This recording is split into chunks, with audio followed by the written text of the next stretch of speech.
Hello everyone, this is a series for the science for all competitive exams. जितने भी students जो तैयारी कर रहे हैं सीटेट ट्रीट या जो भी स्टेट लेवल के एग्ज़ाम्स हैं या सेंट्रल गवर्नमेंट की तैयारी कर रहे हों, स्टेट गवर्नमेंट जॉब्स की तैयारी कर रहे हों, तो जो भी जहाँ कहीं भी किसी भी टेस्ट में आपको साइंस पूछी जाती है तो उसके लिए हमने NCERT बेस्ड MCQs यहाँ पे बनाए हैं जो कि कवर करेंगे syllabus up to 10th level का।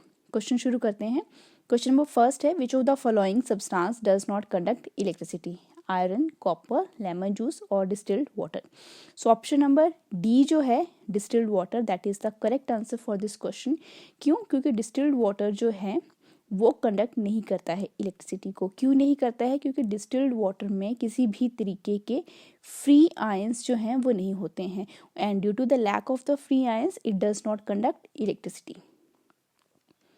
क्वेश्चन नंबर सेकंड है, which of the following statement is incorrect regarding electroplating? अब इलेक्ट्रोप्लेटिंग के रिगार्डिंग हमने इनकरेक्ट स्टेटमेंट बतानी है। तो सबसे पहले आपको पता होना चाहिए कि इलेक्ट्रोप्लेटिंग प्रोसेस है क्या। इलेक्ट्रोप्लेटिंग एक ऐसी प्रोसेस है जहाँ पर हम किसी एक एलिमेंट को सिक्योर कर देते हैं उसके ऊपर एक तरीके की प्लेटिंग करके किसी और एलिमेंट की। तो जिस वजह से जो अंदर वाला जो एलिमेंट है ये पूरे तरीके से क्या हो जाता है, सेफ हो जाता है, राइट। और जो यहाँ पे हमने क्या करना है, डिपोजिशन है एक मेटल की दूसरे मेटल के ऊपर, राइट। तो क्वेश्चन ऑप्शन नंबर फर्स्ट देखते हैं, it represents the chemical effect of an electric current.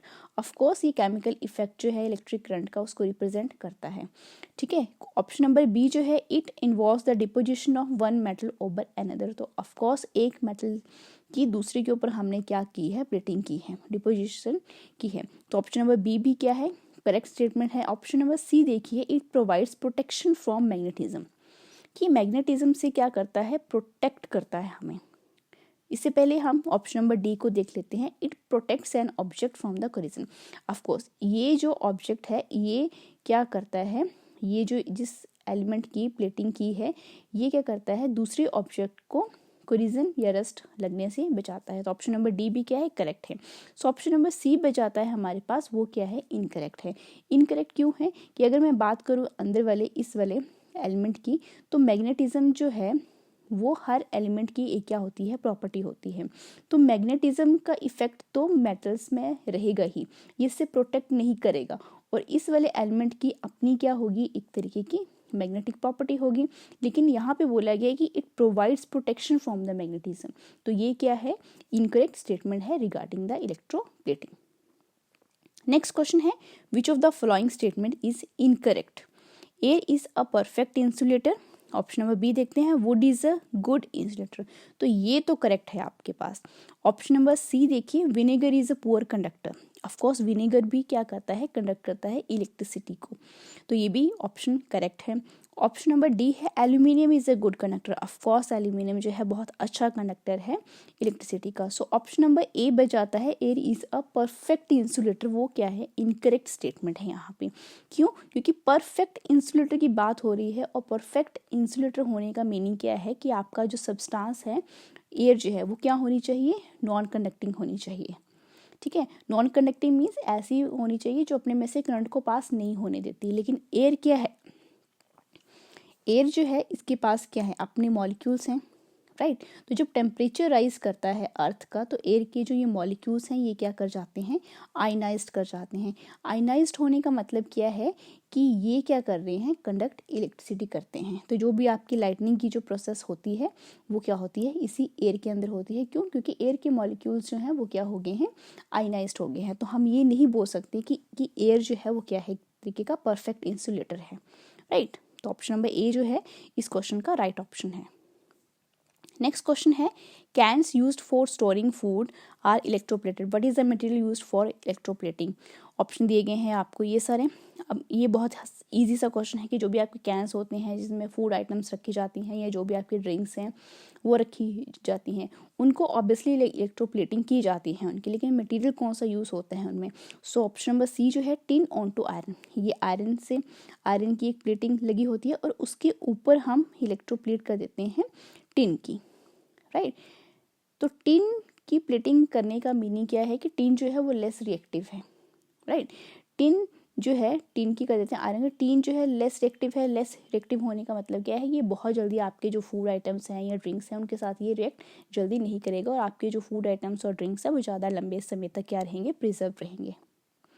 Next question है, x is a good conductor of electricity. आपके पास एक्स कोई एक सब्सटेंस बताया गया है और ये बताया गया है कि ये गुड कंडक्टर है इलेक्ट्रिसिटी का। विच of the following could be x. ये जो आपके पास ऑप्शन है, solid sodium chloride, vinegar, distilled water और लिक्विड ऑक्सीजन, इनमें से एक्स क्या हो सकता है।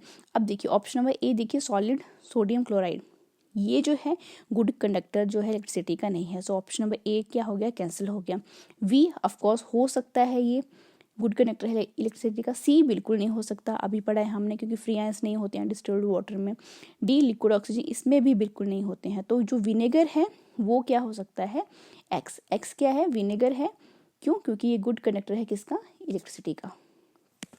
नेक्स्ट क्वेश्चन है, ये हम कर चुके हैं, sorry for that, tin on to iron. In a cell by convection from where does the charge seems to be flowing through. Cell में जब कन्वेक्शन की प्रोसेस होती है तो चार्ज कहाँ से कहाँ फ्लो होते हैं, या हमें पता है पॉजिटिव टू नेगेटिव। तो बहुत इजी सा क्वेश्चन है, option number A, from positive electrode to negative electrode.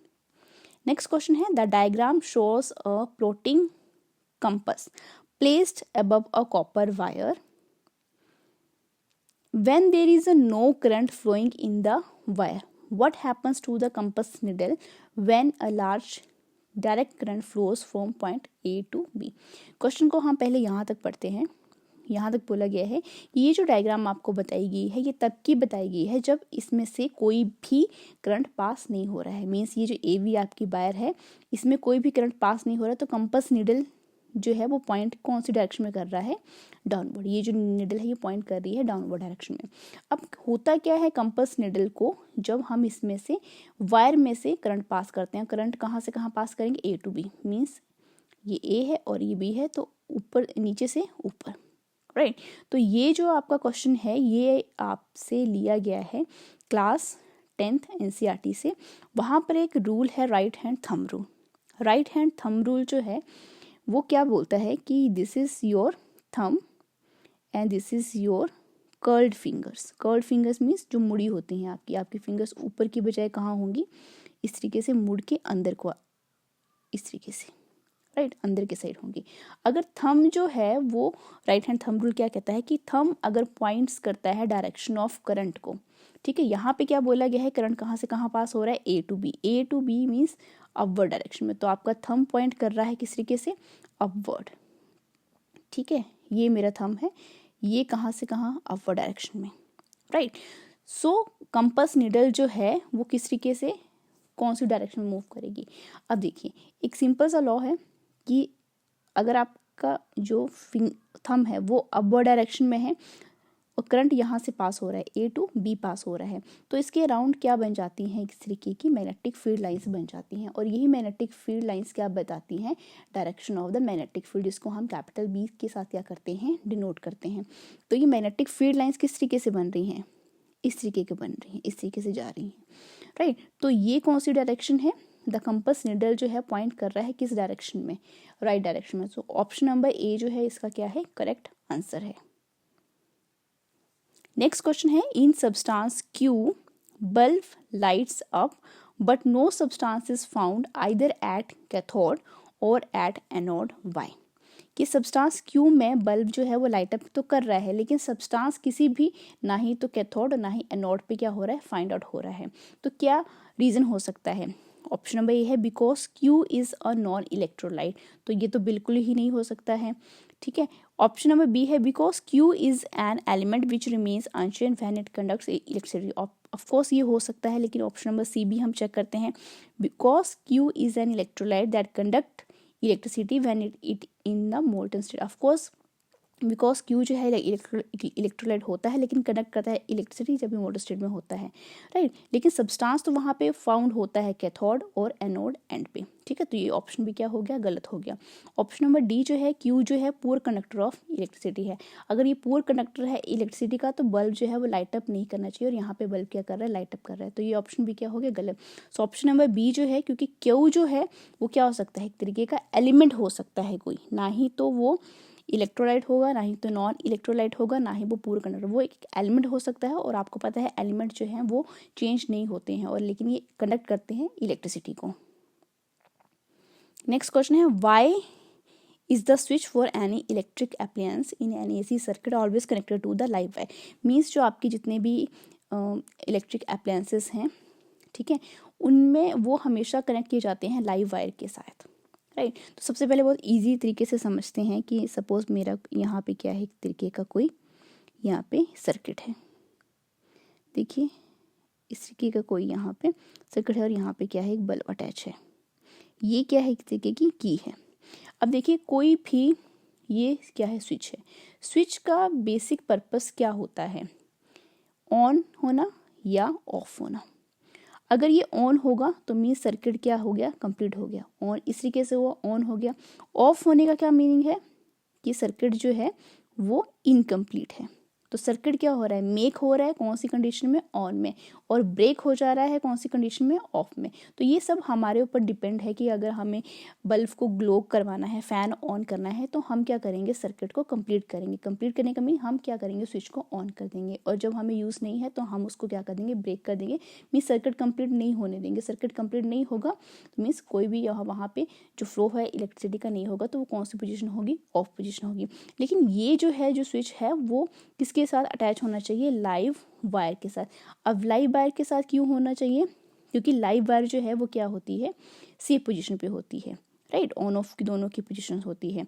तो यहाँ पे ऑप्शन नंबर जो डी है, the device can be isolated, right. Device जो है वो क्या हो जाता है, आइसोलेट हो जाता है। डिवाइस आपका कुछ भी हो सकता है, राइट। डिवाइस जो आपका फ्रिज है, टीवी है, ठीक है, वो आइसोलेट सेफ मोड में होंगे if the switch is in the connected with the live wire. अगर मैं बात करूं कि इसको न्यूट्रल वायर के साथ मैं अटैच कर दूं, तो न्यूट्रल वायर में हमेशा जो स्विच है वो क्या रहता है, ऑन। अगर ऑन ही रह जाएगा तो आपकी इलेक्ट्रिसिटी पास होती रहेगी। इलेक्ट्रिसिटी पास होने का क्या मीनिंग है कि आपका जो सर्किट है उसके ऊपर क्या होगा, बहुत ज़्यादा गर्म हो जाएगा। आपका इलेक्ट्रिक अप्लायंसेस है वो क्या हो सकता है, ज़्यादा लोड लेगा, जिसकी वजह से वो क्या हो सकता है, डिस्ट्रॉय हो सकता है, राइट। सो ऑप्शन नंबर डी जो है इसका क्या है, करेक्ट आंसर है। इसीलिए हमेशा स्विच को लाइव वायर के साथ क्या किया जाता है, अटैच किया जाता है, क्योंकि ये सबसे सेफेस्ट मोड है। नेक्स्ट क्वेश्चन है electrolysis of A solution of sodium chloride produces. ये बहुत सिंपल सा क्वेश्चन है कि जो सोडियम क्लोराइड का जो सॉल्यूशन है, इलेक्ट्रोलिसिस जब होती है तो वो क्या प्रोड्यूस करती है, सोडियम क्लोराइड, राइट। तो जब इलेक्ट्रोलिसिस होते हैं हमें पता है हाइड्रोजन गैस प्रोड्यूस होती है, क्लोरीन कैथोड वाले एंड पे जाती है, क्लोरीन जो है वो आपकी एनोड पे जाती है, और क्या प्रोड्यूस होता है साथ में, sodium. So option number B जो है इसका करेक्ट ऑप्शन है। नेक्स्ट क्वेश्चन है which of the following is the electrolyte in a dry cell. कि ड्राई सेल में इलेक्ट्रोलाइट क्या यूज होता है, तो हमें पता है that is ammonium chloride. Next question बहुत ही इंटरेस्टिंग है और बहुत ही ज़्यादा कंफ्यूज करने वाला भी है। Which of the following circuits give the correct way of connecting an LED to light it up. कि LED को हमने क्या करना है, लाइट अप करना है। तो कौन कौन सा सर्किट जो है यहाँ पे करेक्ट वे हो सकता है। ऑप्शन नंबर ए देखिए, यहाँ पे की जो है वो ऑफ पोजीशन में है, तो जब की ऑफ पोजीशन में है तो यहाँ पे जो है वो सर्किट कंप्लीट नहीं होगा। सर्किट कंप्लीट नहीं होगा तो मीन्स आपका LED ग्लो नहीं करेगा, लाइट अप।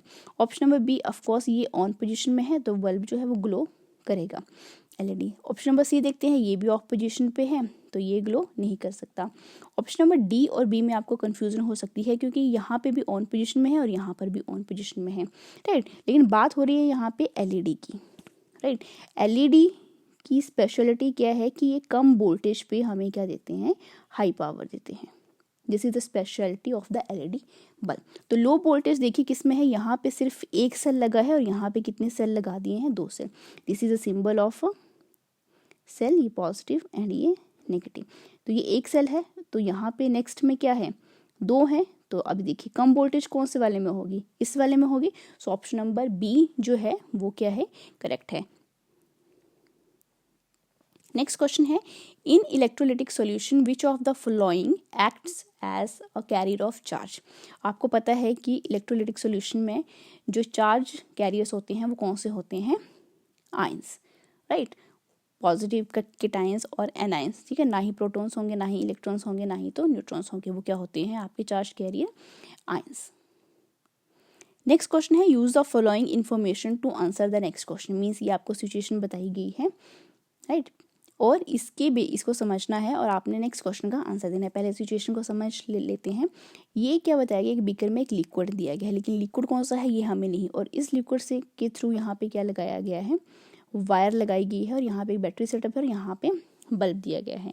अब क्वेश्चन क्या है, which of the following liquids when taken in a beaker which not result in the glowing of the bulb. Means ये लिक्विड जो है बीकर में वो कौन सा हो सकता है, ये आपको बताए गए हैं लिक्विड्स। ऑरेंज जूस हो सकता है, टैप वाटर हो सकता है, विनेगर हो सकता है, या वार्निश हो सकता है।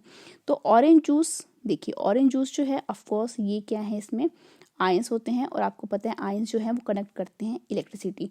तो अगर हम इसमें ऑरेंज जूस को रखेंगे, ऑरेंज जूस में आयंस होते हैं जो कि आगे क्या होंगे, ट्रांसफर होंगे, जिसकी वजह से ये बल्ब क्या कर जाएगा, ग्लो कर जाएगा। लेकिन हमें बल्ब को ग्लो नहीं करवाना है, तो ऑरेंज जूस नहीं हो सकता। टैप वाटर में भी आयंस अगेन होते हैं, तो ये भी कनेक्ट करेगा, तो ये लिक्विड जो है वो टैप वाटर भी नहीं हो सकता। विनेगर भी क्या है, गुड कंडक्टर ऑफ इलेक्ट्रिसिटी है, पुअर है लेकिन कंडक्ट करता है इलेक्ट्रिसिटी को, तो ये विनेगर भी क्या हो गया, कैंसिल हो गया। ऑप्शन नंबर डी वार्निश जो है वो डज नॉट कंडक्ट इलेक्ट्रिसिटी। ये क्या है, इसमें किसी भी तरीके के कोई भी फ्री आयंस नहीं होते हैं, और जब आयंस नहीं होते हैं तो ये कंडक्ट नहीं कर पाता है इलेक्ट्रिसिटी का। तो यहाँ पे जो लिक्विड बीकर में हम रखेंगे वो हम कौन सा रखेंगे, दैट इज वार्निश, जिसकी वजह से यहाँ पे बल्ब जो है वो ग्लो नहीं होगा। So this is all for today. Like, share and subscribe for more videos and stay tuned with us.